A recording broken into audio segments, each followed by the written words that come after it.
HAD Channel Indonesia.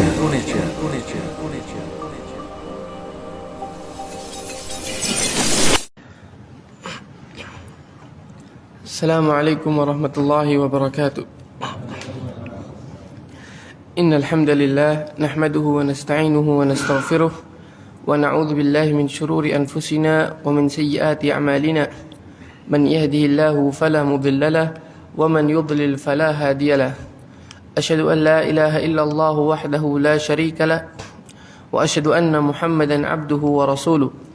Ya ayyuhalladzina amanu taqullaha haqqa tuqatih ولا تموتن إلا وأنتم مسلمون يا أيها الناس اتقوا ربكم الذي خلقكم من نفس واحدة وخلق منها زوجها وبث منهما رجالا كثيرا ونساء واتقوا الله الذي تساءلون به والأرحام إن الله كان عليكم رقيبا يا أيها الذين آمنوا اتقوا الله وقولوا قولا سديدا يصلح لكم أعمالكم ويغفر لكم ذنوبكم ومن يطع الله ورسوله فقد فاز فوزا عظيما أما بعد فإن أصدق الحديث كتاب الله وخير الهدي هدي محمد صلى الله عليه وسلم وشر الأمور محدثاتها وكل محدثة بدعة وكل بدعة ضلالة وكل ضلالة في النار.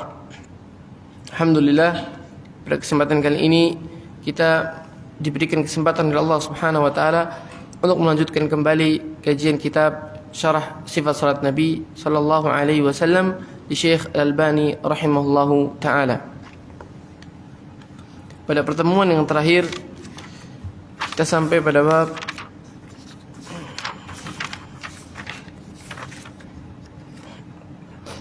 tartilul qiraati wa tahsinu sauti biha. Qala al-muallif rahimahullahu taala وكان صلى الله عليه وسلم كما أمره الله تعالى يرتل القرآن ترتيلا لا هذا ولا عجلة بل قراءة مفسرة حرفا حرفا حتى كان يرتل السورة حتى تكون أطول من أطول منها. Kata Syekh rahimahullah ta'ala, Rasul sallallahu alaihi wasallam ketika membaca Al-Quran maka beliau membaca Al-Quran dengan tartil. Dan ini yang diperintahkan oleh Allah Subhanahu wa taala. Wartil Qur'ana tartila. Bacalah Al-Qur'an dengan tartil. Maka Rasul sallallahu alaihi wasallam dalam membaca Al-Qur'an beliau tidak tergesa-gesa. Dan beliau membaca dengan tartil. Mufassaratun harfan harfan. Beliau jelas menyebutkan huruf-hurufnya. Menyebutkan setiap huruf-hurufnya dengan jelas. Mengeluarkan huruf sesuai dengan makharijul hurufnya.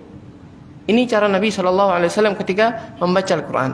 Maka disunnahkan ketika kita membaca Al-Quran hendaknya tidak tergesa-gesa. Kemudian memperhatikan hukum-hukum berkaitan dengan bacaan Al-Quran. Memperhatikan makharijul huruf, tempat keluarnya huruf-huruf. Hak-hak dari setiap huruf itu hendaknya dipenuhi. Ini yang perlu diperhatikan ketika seorang membaca Al-Quran. Hatta kan sampai-sampai Nabi SAW ketika membaca suatu surat, karena beliau membaca dengan tertil, maka bacaan beliau panjang, lebih panjang daripada surat yang lain yang dibaca dengan tanpa tertil. Ini menunjukkan disunahkan seorang untuk membaca Al-Quran dengan tertil. Kemudian kata Syekh rahimahullah, wa kana yaqul yuqalu li sahibil Quran iqra wartaqi warattil kama kunta turattil fid dunya fa inna manzilaka 'inda akhir ayatin taqra'uha. Kata Nabi sallallahu alaihi wasallam dalam hadis yang sahih, nanti pada hari kiamat yuqal li sahibil Quran, akan dikatakan kepada sahibil Quran. Sahibul Quran di sini terjadi perselisihan di kalangan para ulama. Sebagian ulama mengatakan yang dimaksud dengan sahibul Quran adalah orang yang menghafalkan Al-Quran, penghafal Al-Quran, hufadzul Quran. Ini yang dimaksud oleh Nabi sallallahu alaihi wasallam. Sehingga dalam hadis ini iqra wartaki itu bagi orang yang menghafalkan Al-Quran ketika di dunia. Bacalah dan naiklah.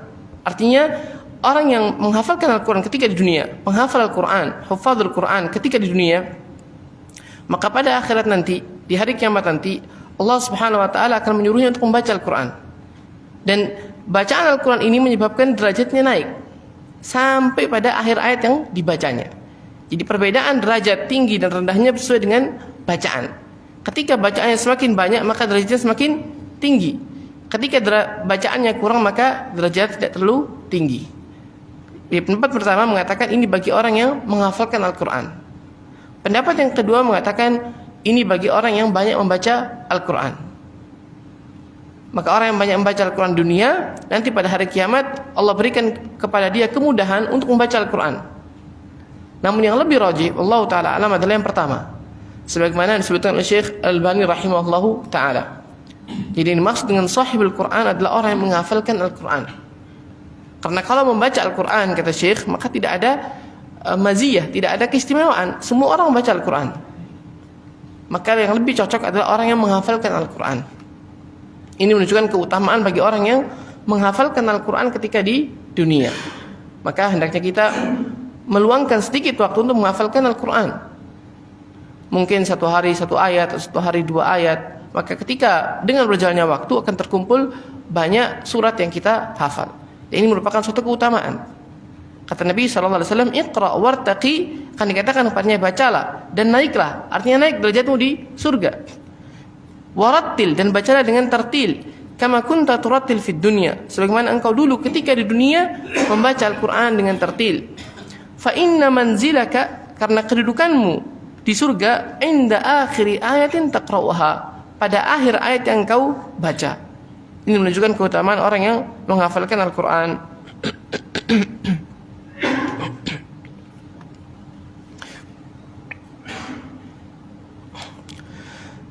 وكان يمد قراءته عند حروف المد فيمد بسم الله ويمد الرحمن ويمد الرحيم والنضيد وأمثالها. Kata Syekh rahimahullah, dan Nabi SAW ketika membaca Al-Quran, maka ketika melewati huruf-huruf mad, huruf-huruf yang dibaca panjang, maka beliau memanjangkannya. Beliau memanjangkan Bismillah, lafzul jalalah Allah. Wa yamuddu ar-Rahman, mimnya ar-Rahman. Wa yamuddu ar-Rahim, membaca panjang ar-Rahim. Wa nadid wa amthaliha. Jadi Nabi SAW ketika membaca Al-Quran, maka beliau SAW membaca dengan tajwid. Diperhatikan ahkamu tajwidnya. Walaupun kata para ulama, membaca Al-Quran dengan tajwid hukumnya sunnah. Sebagaimana Syekh Utsaimin rahimahullah ketika ditanya, apa hukum orang yang baca Al-Quran tanpa tajwid? Maka kata Syekh, tidak mengapa.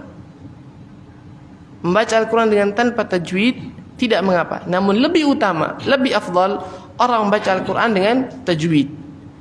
Dan orang yang tidak bisa atau tidak memahami tajwid, hendaknya mempelajari tajwid agar ia bisa membaca Al-Quran dengan lebih baik.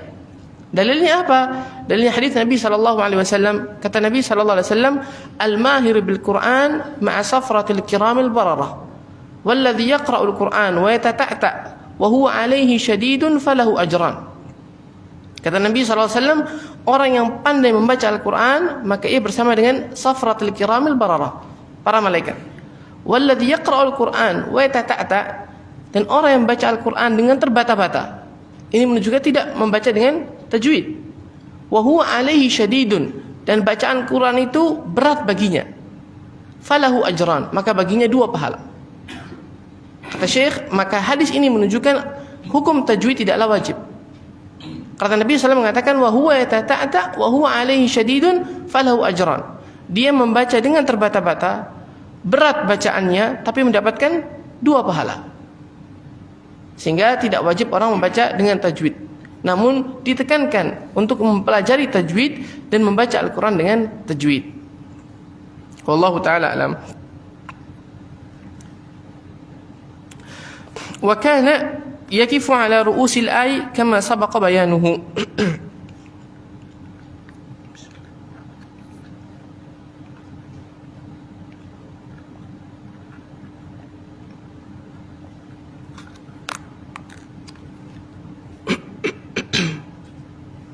Kata Syekh rahimahullah, wa kana yakifu ala ru'usil ay kama sabaqa bayanuhu.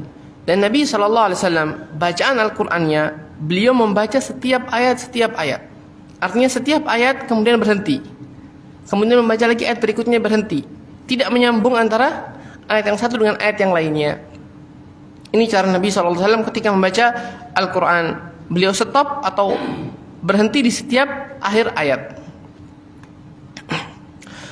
Qala rahimahullah, wa kana ahyanan yurajji' sautahu kama fa'ala yawma fathi Makkah wa huwa ala naqatihi yaqra'u surat al-Fath. Dan terkadang Nabi SAW ketika membaca Al-Quran maka beliau yurajji' sautahu, tarji'. Tarji' saut artinya tardidus saut bil qira'ah fil halq, mengulang bacaan di tenggorokan. Ini salah satu cara membaca Al-Quran min ajli tahsini saut, untuk memperindah bacaan. Jadi disunahkan orang ketika membaca Al-Quran menggunakan tarji'. Tarji' fungsinya untuk membaguskan bacaan.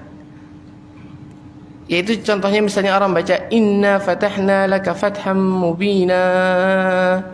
Di sininya getar. Halq. Namanya tarji'. Mubina. Ini namanya tarji'. Dan Nabi SAW ketika Fathu Makkah, beliau membaca surat Al-Fath dengan tarji'.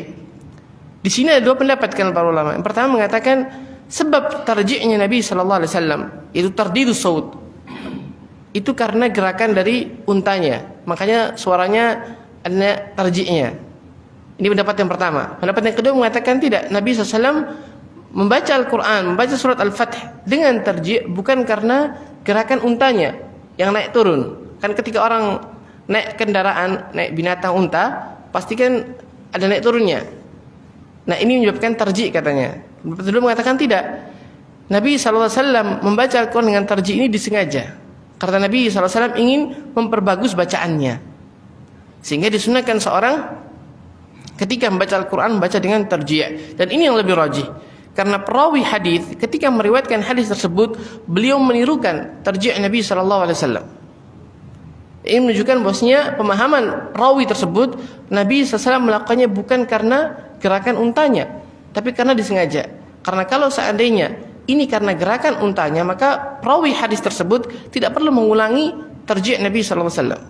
Namun ketika dia mengulangi, ini menunjukkan bahwasanya pemahaman rawi tersebut bahwasanya Nabi SAW melakukannya dengan sengaja, bukan karena gerakan untanya. Kama fa'ala yawma fathi Makkah wa huwa ala naqatihi yaqra'u surat al-Fath qira'ah layyinah. Wa qad haka Abdullah bin Mughaffal tarji'ahu hakadha 3 kali. Kata Syekh rahimahullah, dan telah disebutkan oleh Abdullah bin Mughaffal. Abdullah bin Mughaffal adalah perawi hadis yang meriwayatkan hadis tarji' Nabi SAW ketika berada di atas untanya pada hari Fathu Makkah. Kata Abdullah bin Mughaffal, ketika meriwayatkan hadis beliau mengulangi tarji'nya Nabi SAW dengan membaca mubina, huruf terakhirnya itu. Wa kana ya'muru bi tahsini saut bil Qur'an fayaqul zayyinul Qur'an bi aswatikum fa inna sautal hasan yazidul Qur'an hasanan. Dan Nabi SAW menyuruh orang yang membaca Al-Quran untuk memperbagus suaranya. Jadi sunahkan orang ketika membaca Al-Quran hendaknya memperbagus bacaannya, memperbagus suaranya. Ini sunnah Nabi SAW. Kata Nabi, zayyinul Quran bi aswatikum, hiasi Al-Quran itu dengan suara kalian. Jadi orang yang baca Al-Quran disunahkan untuk memperbagus bacaannya. Walaupun hadis ini zayyinul Quran bi aswatikum, sebagian mengatakan ini hadis terbalik. Yang betul zayyinu bi aswatikum Al-Quran, hiasi suara kalian dengan Al-Quran. Artinya ishtagil bil Quran, biasakan dirimu membaca Al-Quran, jadikan suara kalian itu untuk Al-Quran. Ini yang diriwayatkan oleh sebagian rawi, dan itu yang lebih sahih. Hadisnya yang betul zayyinu aswatikum bil Quran, hiasi suara kalian dengan Al-Quran, karena Al-Quran tidak perlu dihiasi, yang perlu dihiasi adalah suara. Jadi maksudnya jadikan bacaan kalian itu adalah bacaan Al-Quran. Dan ini juga menunjukkan seorang diperintahkan untuk menghiasi Al-Quran, artinya dia membaca Al-Quran dengan bacaan yang indah. Disunahkan orang membaca Al-Quran dengan bacaan yang indah. Dan Sebagian para ulama mengatakan kalau orang tidak bisa membaca Al-Quran dengan indah, maka diusahakan untuk dibaca dengan suara yang indah. Fa inna sautal hasan yazidul Quran hasanan. Kata Nabi SAW, karena suara yang indah, suara yang bagus itu menambah kebagusan pada Al-Quran. Wa yaqul inna min ahsanin nasi sautan bil Quran alladhi idza sami'tumuhu yaqra'u hasabtumuhu yakhshallah. Kata Nabi SAW, sungguhnya orang yang paling bagus bacaan Al-Qur'annya adalah orang yang ketika kalian mendengar dia membaca Al-Quran, maka kalian akan mengetahui bahwasanya dia adalah orang yang takut pada Allah Subhanahu wa ta'ala. Kata para ulama, mengapa demikian? Karena orang yang membaca Al-Quran dengan bacaan yang indah, maka bacaan yang indah ini bisa lebih mengena di hatinya. Berbeda dengan orang yang baca Al-Quran dengan bacaan yang biasa. Tapi kalau dia membaca dengan bacaan yang indah, merenungkan Al-Quran, maka bacaan tersebut bisa lebih menyentuh hatinya, sehingga ia lebih takut pada Allah Subhanahu wa ta'ala, lebih mudah untuk mentadabburi Al-Quran. Maka disunahkan untuk membaca dengan bacaan yang indah. Karena dengan bacaan yang indah, seorang bisa lebih mudah mentadabburi Al-Quran, dan bacaan Al-Quran tersebut bisa lebih mengena pada hatinya daripada orang yang baca Al-Quran dengan bacaan yang tidak dibaguskan atau terburu-buru. Wa kana ya'muru bit-taghanni bil-Qur'an fayaqul ta'allamu kitaballahi wa ta'ahaduhu waqtanuhu wa taghannaw bihi fawalladhi nafsi biyadihi lahu ashaddu tafallutan minal makhab fil uqul. Dan kata Nabi sallallahu alaihi wasallam, ta'allamu kitaballah, pelajarilah kitab Allah, itu Al-Qur'an. Wa ta'ahaduhu waqtanuhu, ilzamuhu, artinya sering-seringlah kalian membaca Al-Quran, ulangi terus Al-Quran. Wa taghannaw bihi, wa taghannaw bihi artinya tahsinus saut. Sebagian orang mengatakan taghannaw minal ghina, ghina artinya nyanyian, musik. Bukan maksudnya orang membaca Al-Quran dengan musik. Ini penafsiran yang salah. Kata Nabi SAW, wa taghannaw bihi, dan bacalah dengan nyanyian. Kalau diartikan di Indonesia, itu maksudnya tahsinus saut. Kata para ulama, maksudnya dari Nabi SAW menyuruh kita untuk memperbagus bacaan, bukan membaca Al-Quran dengan irama musik atau dengan alhan al-musik atau yang dikenal dengan maqamat. Kalau kita dengar sebagian orang ada yang membaca Al-Quran dengan maqamat, maqamat al-Hijaz, kemudian ada juga bayati walabiyati, anak tidak selalu paham maqamat itu. Al-muhim ada namanya al-maqamat. Jadi seperti orang belajar musik, kadang naik, kadang turun, bukan karena bacaannya, tapi karena ininya, ada iramanya. Kapan naik turunnya itu diatur. Ini namanya maqamat al-musiqa, dan ini tidak boleh. Kata para ulama, seorang tidak boleh membaca Al-Quran dengan maqamat al-musik, dengan irama musik. Dan orang yang membaca Al-Quran dengan irama musik bukan termasuk membaca Al-Quran dengan bacaan yang indah. Kita disuruh membaca Al-Quran dengan bacaan yang indah, tetapi bukan seorang berlebih-lebihan sampai menjadikan irama musik dalam bacaan Al-Qurannya dengan tujuan perbagus bacaannya. Ini keliru. Seorang membaca Al-Quran dengan bagus tanpa perlu mempelajari irama musik yang kemudian dimasukkan ke dalam bacaan Al-Quran, sehingga dia lebih fokus kepada iramanya daripada fokus pada bacaannya. Sebagian orang ketika membaca, yang jadi fokusnya dia kapan harus naik, kapan harus turun, matnya harus lebih panjang seperti ini untuk menyesuaikan dengan iramanya. Ini tidak boleh. Yang betul seorang membaca Al-Quran dibaguskan bacaannya, namun tidak perlu sampai menyerupai bacaan musik atau menyerupai irama musik. Apalagi sampai ada mungkin sebagian tempat ada sekolahnya khusus untuk mempelajari irama-irama yang nantinya dipakai untuk membaca Al-Quran. Maka ini semuanya tidak perlu dan tidak dicontohkan Nabi SAW. Begitu pula dengan para salaf terdahulu. Belum pernah dijumpai pada zaman dahulu adanya namanya sekolah untuk memperbagus bacaan Al-Quran, sekolah untuk mempelajari irama-irama yang nantinya diperlakukan untuk membaca Al-Quran. Ini semua tidak ada contohnya. Yang dicontohkan Nabi SAW, seorang membaca Al-Quran memperbagus bacaannya tanpa perlu takalluf, tanpa perlu berlebih-lebihan, maksakan diri. Ini tidak dicontohkan. Allah Ta'ala alam. Wa taghannau bihi, dan bacalah dengan suara yang indah. Fawalladhi nafsi biyadihi, demi zat yang Tuhanku berada di, demi zat yang jiwaku berada di tangannya. Lahu ashaddu tafallutan minal makhab fil uqul. Kata Nabi SAW, Al-Quran itu lebih cepat hilangnya daripada unta yang diikat. Al-Quran, ketika seorang menghafalkan Al-Quran, kalau tidak diulangi, tidak sering-sering diulangi, maka bacaan itu akan cepat sekali hilang. Lebih cepat, kata Nabi SAW, daripada unta yang diikat. Binatang yang diikat bisa lepas, maka bacaan Al-Quran juga seperti itu, bisa hilang dari pemiliknya ketika tidak diulangi. Ketika tidak dimurajaah, maka hafalan tersebut akan cepat hilang. Maka caranya bagaimana agar tidak hilang? Maka sering-sering dimurajaah. Wa yaqul laisa minna man lam yataghanna bil Qur'an. Kata Nabi SAW, bukan termasuk golongan kami orang yang tidak membaca Al-Quran dengan suara yang indah. Ini menunjukkan penekanan yang sangat. Laisa minna, kata Nabi SAW, bukan termasuk golongan kami man lam yataghanna bil Qur'an, orang yang tidak membaguskan bacaannya, membaguskan suaranya ketika membaca Al-Quran. Maka diperintahkan kita untuk membaca Al-Quran dengan suara yang indah. Tapi ingat, suara yang indah tadi tidak perlu sampai kepada irama musik. Wa yaqul ma adina Allahu li syai'in ma adina li nabiyyin hasuna saut wa fi lafdin hasuna tarannum yataghanna bil Qur'an yajharu bihi. Kata Nabi SAW, Allah Subhanahu wa Ta'ala tidaklah mendengarkan sesuatu seperti mendengarnya Allah kepada orang atau kepada Nabi SAW yang membaca Al-Quran dengan suara yang indah.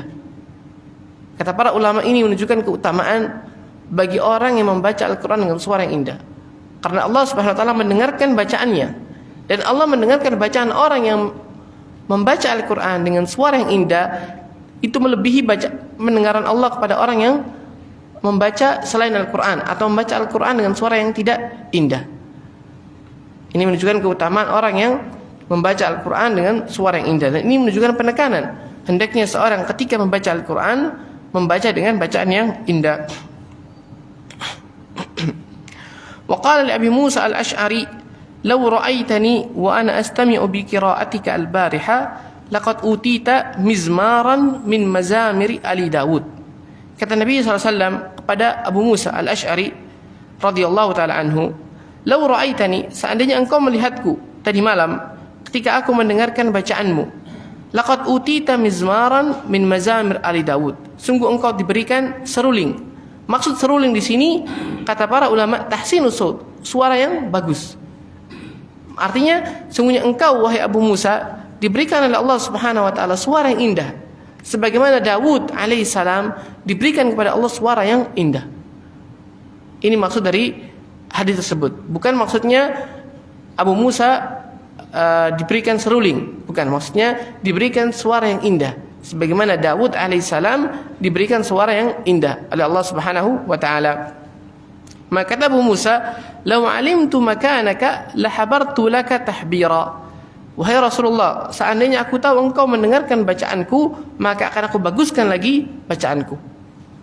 Ini menunjukkan seorang diperintahkan atau dianjurkan untuk membaca Al-Quran dengan suara yang indah.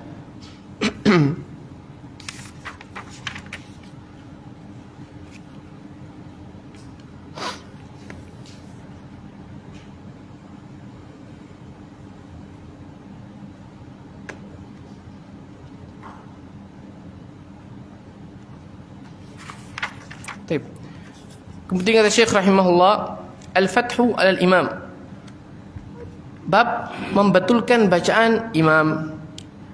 Wasanna sallallahu alaihi wasallam al-fath ala al-imam idza lubisat alaihi al-qira'ah faqad shalla salatan faqara'a fiha falubbisa alaihi falamma insarafa qala li Ubay asalaita ma'ana qala na'am qala fama mana'aka an taftaha alaihi.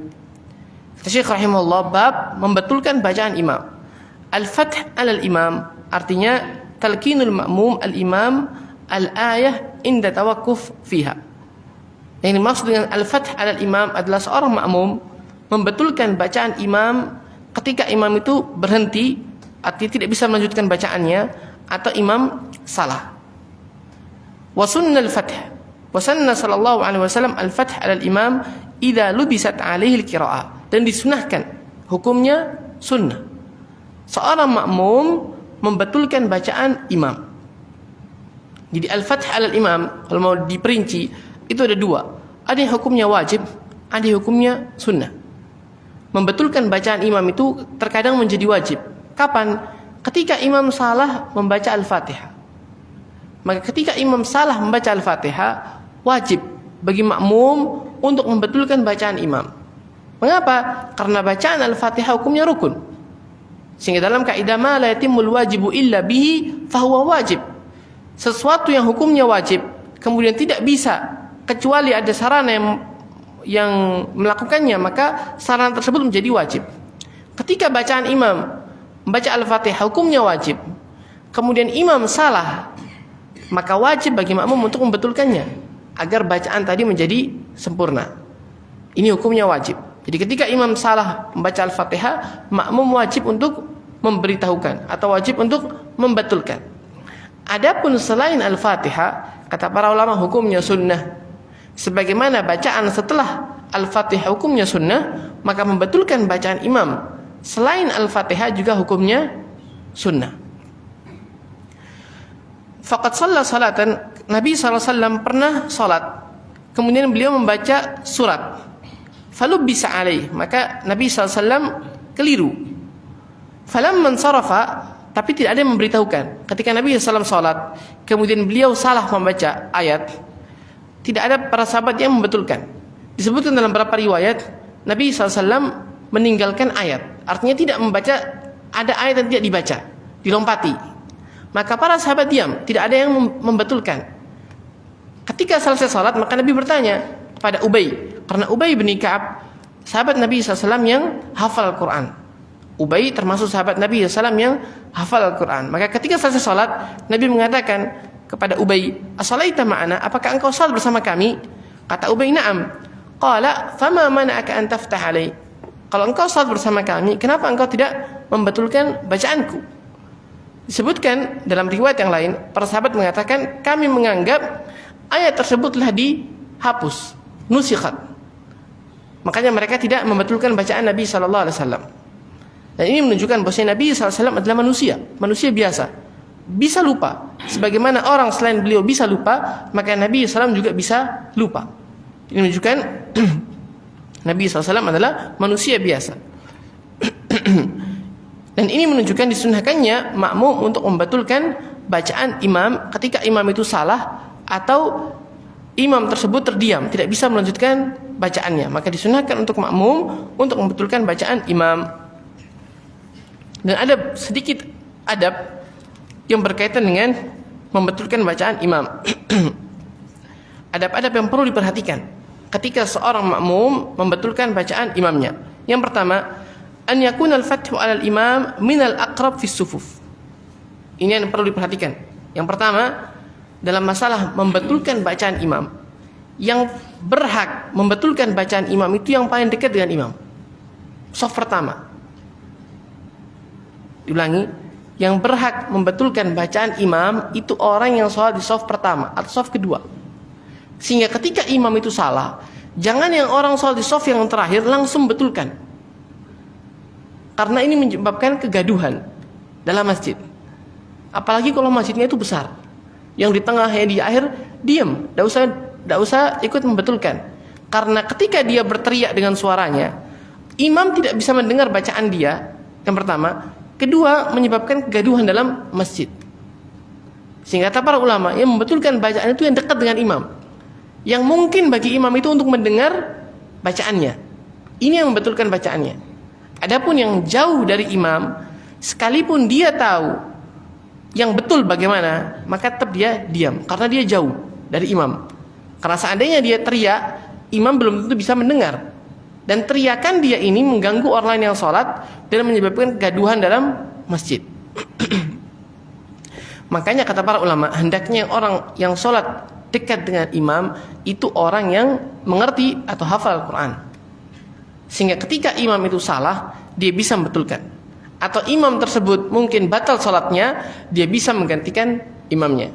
Kata Nabi SAW, liyalini minkum ulul ahlami wan nuha. Hendaknya yang salat dengan aku, dekat dengan aku adalah orang yang ulul ahlam wan nuha. Artinya orang yang berakal, orang yang faham tentang agama, orang yang mempunyai hafalan Al-Quran. Ini yang salatnya dekat denganku. Fungsinya apa? Fungsinya agar ketika Nabi SAW salah ketika membaca bacaan atau mungkin lupa, dia membetulkannya. Atau ketika imam tersebut salah rakaatnya atau salah gerakannya, orang tersebut yang memberitahukan, yunabbih alaih. Kemudian juga ketika imam itu mungkin batal wudunya, dia yang menggantikannya. Makanya yang jadi yang berada di shaf yang dekat dengan imam, hendaknya orang-orang yang seperti itu. Orang-orang yang faham Al-Quran, orang-orang yang faham tentang ahkam salat, ini yang dekat dengan imam.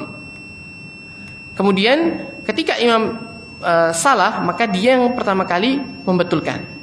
Adapun orang yang jauh maka tidak perlu ikut membetulkan, kecuali kata para ulama Al-Fatihah. Kalau Al-Fatihah imamnya salah, kemudian yang dekat tidak membetulkan, maka yang belakang boleh. Karena Al-Fatihah hukumnya wajib. Tapi ini jarang terjadi. Ketika imam salah Al-Fatihah, insya Allah yang di shaf pertama sudah lebih dahulu membetulkan imam. Karena insya Allah semua hafal Al-Fatihah yang salat bersama imam.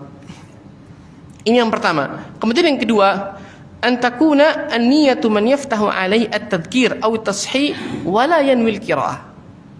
Orang yang membetulkan bacaan imam, hendaknya niat dia ketika membetulkan itu adalah untuk mengingatkan, bukan untuk membaca Al-Quran.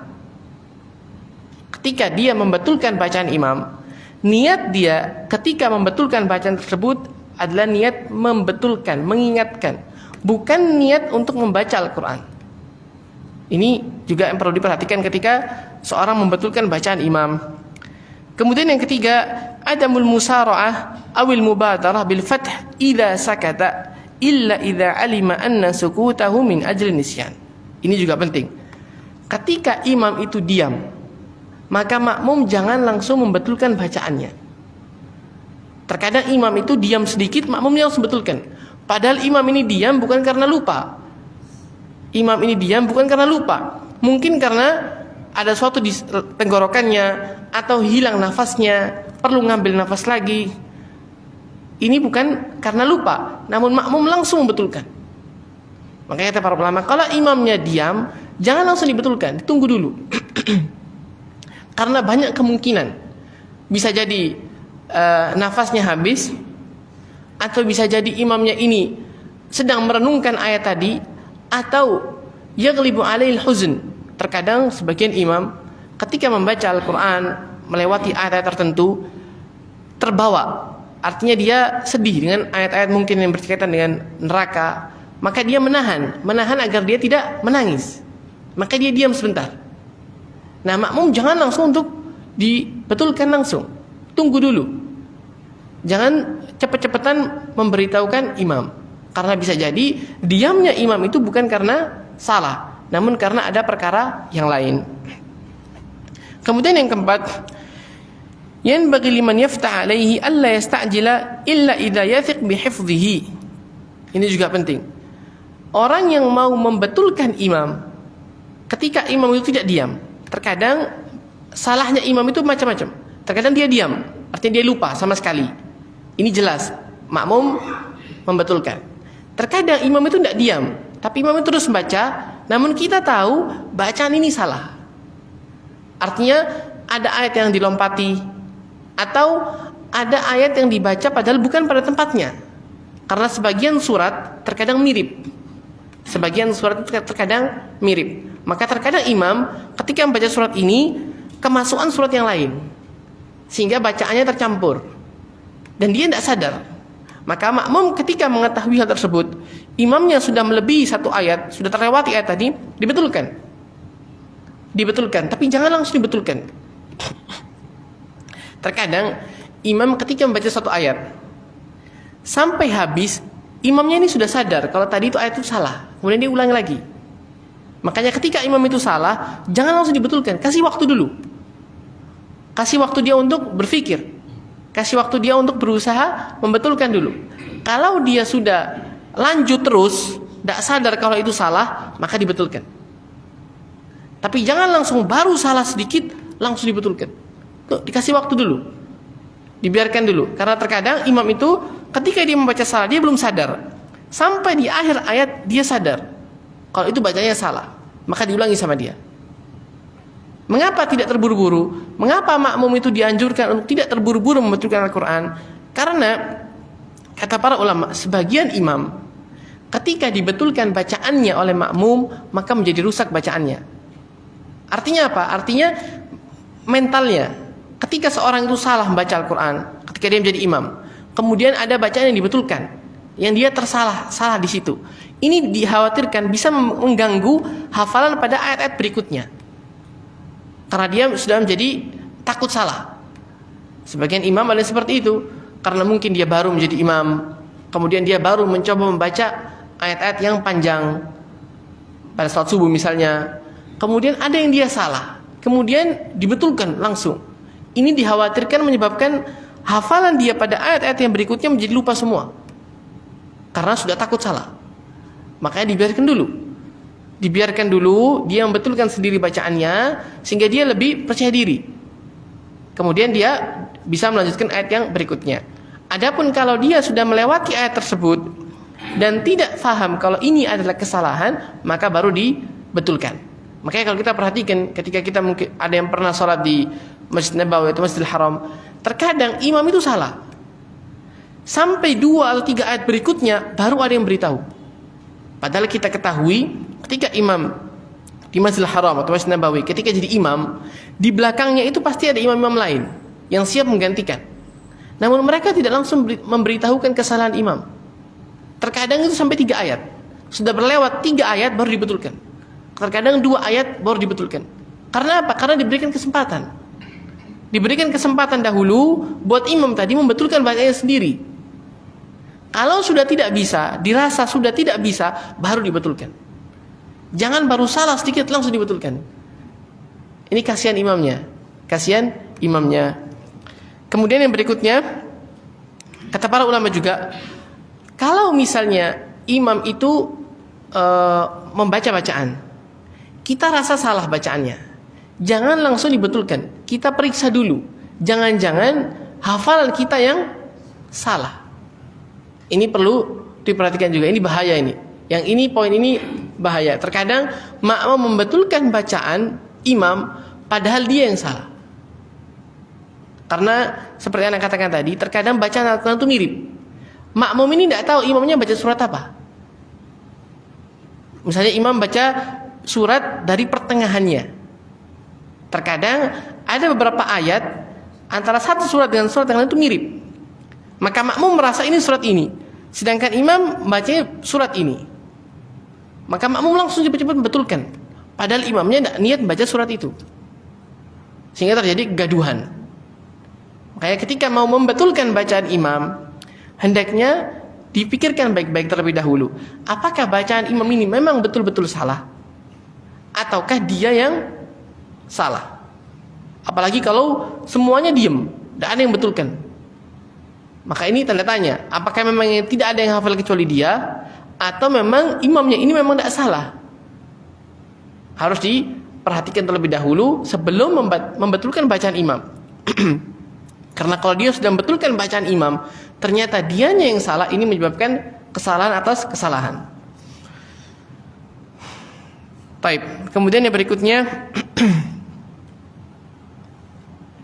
ba'dul imam, poin berikutnya, ba'dul imam man law futihat alaihi la asabathu rahba wa kathura ghalatuhu fa hadha yutrak wa ba'da as-salati yudhkar ba'da ghalatin bima ghalata fiha. Kata para ulama juga yang perlu diperhatikan, kalau kita mengetahui imam ini kalau dibetulkan bacaannya nanti malah banyak salahnya.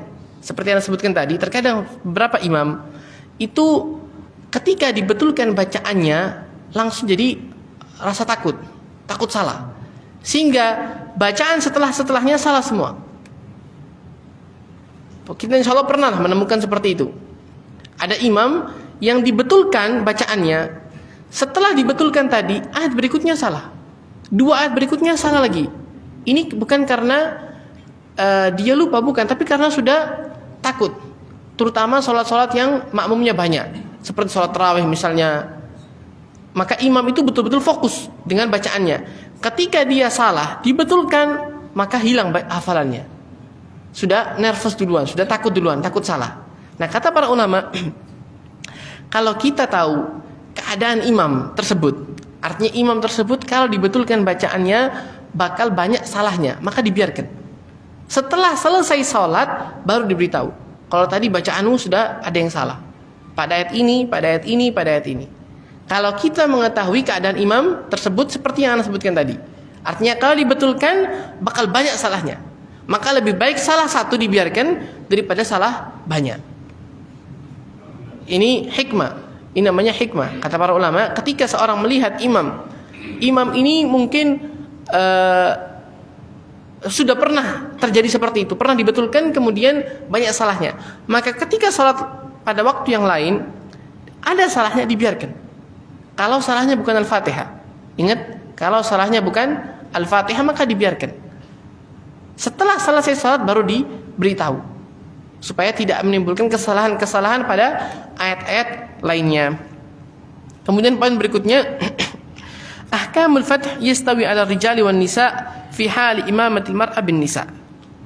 Yang membetulkan bacaan imam ketika imam salah itu laki-laki. Ketika salatnya salat berjamaah, ada makmum laki-laki, ada makmum perempuan. Ketika imam salah, yang membetulkan itu laki-laki, bukan perempuan. Seandainya laki-lakinya tidak ada yang hafal, atau tidak ada yang paham kalau imamnya salah, cuma perempuannya yang ingat, tetap tidak perlu dibetulkan. Kata para ulama, alasannya apa? Alasannya karena perempuan ketika imam itu salah rakaat yang sudah jelas-jelas salah, diperintahkan untuk menepuk, bukan membaca subhanallah. Yang diperintahkan membaca subhanallah adalah laki-laki, yusabbih.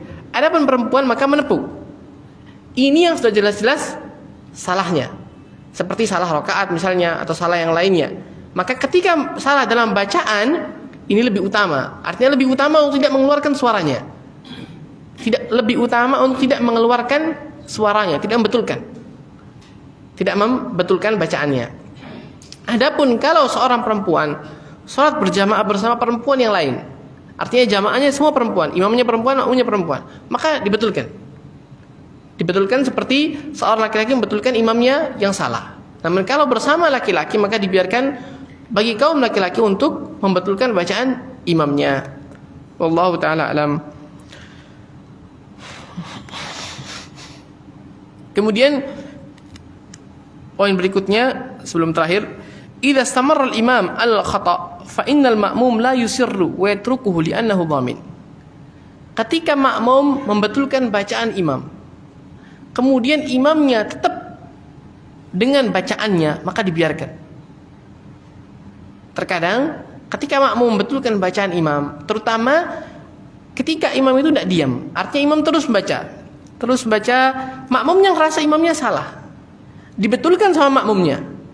Kemudian imam tadi tetap dengan bacaannya, atau tetap meneruskan bacaannya tanpa memperhatikan suara makmum yang betulkan, maka makmum di sini bukan mengulangi, namun diam. Ini menunjukkan imamnya yakin bacaannya sudah betul. Maka makmum yang diam, makmum yang ngalah, bukan makmumnya terus mengulangi.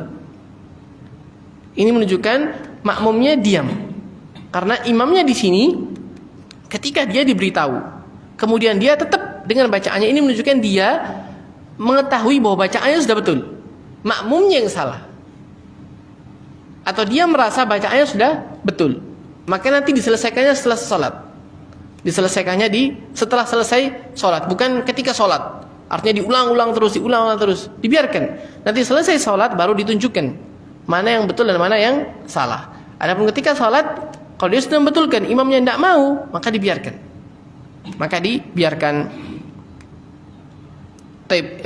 Ini mungkin yang berkaitan dengan al-fathu al-imam. Sedikit adab-adab dalam membetulkan bacaan imam. Wallahu taala alam. Wassallallahu nabiyana Muhammad wa ala alihi wa sahbihi wasallam. Kalau ada yang bertanya, fadhal.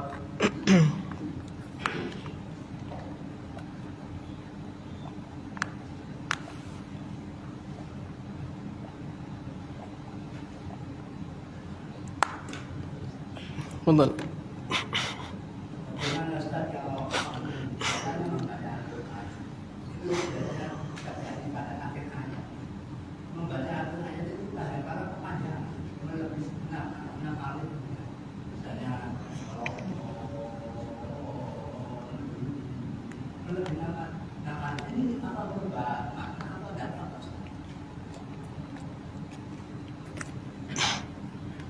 Kesalahan dalam membaca Al-Quran banyak macamnya. Ada kesalahan dalam menyebutkan hurufnya, artinya mengganti huruf yang satu dengan huruf yang lain.